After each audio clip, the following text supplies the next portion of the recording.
How are you doing? Yesterday, I received a question on a comment section like what I think about the poor people giving birth to as many children as they can't even feed children. So I just want to talk about my opinion here.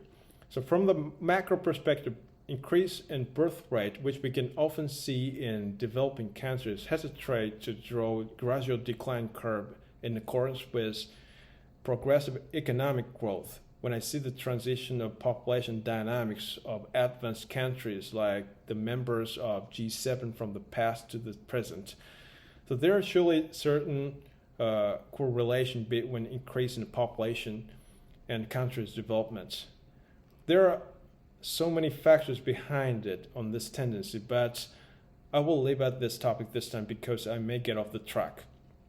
So Japan also had the same problems in the past that people gave birth to as many children that they couldn't even handle, and that exceeded child rearing capacity back in the middle of World War II and even after the World War II. So Japanese people used to see children as only a number of workers, laborers. So at the time, mortality rate of children and babies in Japan was extremely high, with the background that necessary amount of foods and necessary amount of medicines didn't spread around the Japanese society. So Japanese people gave birth to as many children as possible by always taking mortality rate into account beforehand. So there may be misunderstanding if I say it this way, but they thought how they could increase the number of laborers, the number of workers who support their jobs effectively without even thinking about making them receive good education and spend nice life for their future. Now we have totally different sense of value about giving birth to children and raising children. Our focus now is way more attracted by how parents' generation can support children to come true children's dream, children's life that they actually deeply desire in their mind. So we Japanese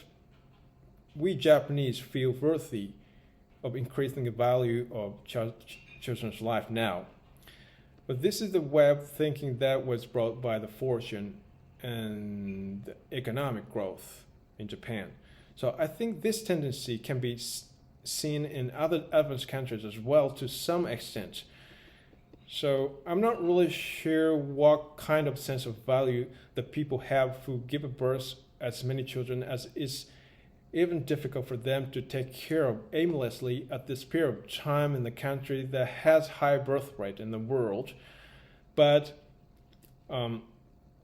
if in the future big economic growth can be surely expected in the country where people give birth to so many children, people's sense of value towards having children will probably change gradually in accordance with economic growth. So however, if you can't expect your country's economic growth in the future with negative economic effect, like the factor that people aimlessly make children, press the country's financial situation, judging from the realistic factors of your country's economy.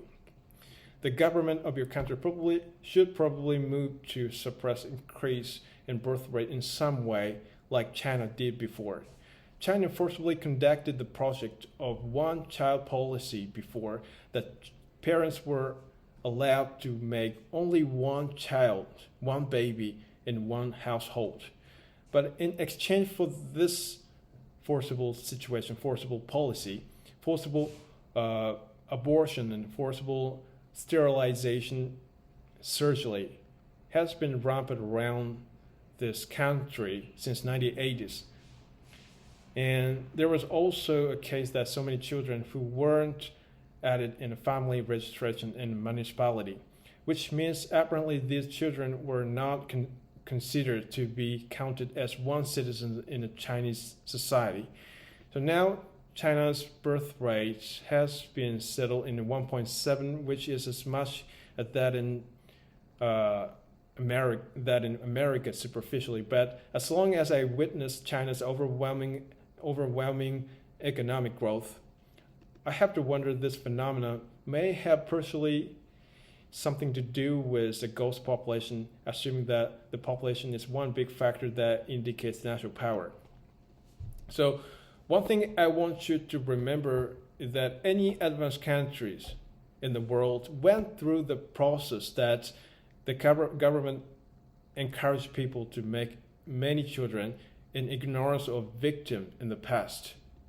There were so many orphans, there were so many dead children in the past.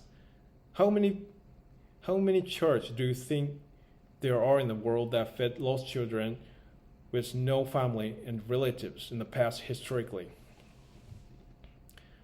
In personal sense of ethics, giving birth to as many children as possible on the premise of sacrifice is not absolutely allowed from the humanitarian point of view. But the country's prioritization is economic growth and increase in GDP in order to raise national power. In economic barometer, people are simply the numbers that strongly influence on economy of the country. Hence, putting it a bit in extreme way, but the government will exchange people to give a birth to as many children as possible, even if we make a sacrifice of many children. So actually, before and even in the middle of the World War II, the Japanese government encouraged people to give a birth to as many children as possible for economic growth and securing as many soldiers as possible. Although it understood already there was high mortality rate in the Japanese society then. So the Japanese government encouraged people to have many children on the premise of sacrifice. So the point of whether people in the country make as many children as possible all depends on what people want to prioritize. So if you want to prioritize your country's economic growth, you have to accept a certain victims in the process of making so many children. And if you want to prioritize your humanitarian ethics, you have to have consciousness to limit the number of children you make, as you can support your children enough, like you can feed them enough and make them receive good education enough. This is my opinion.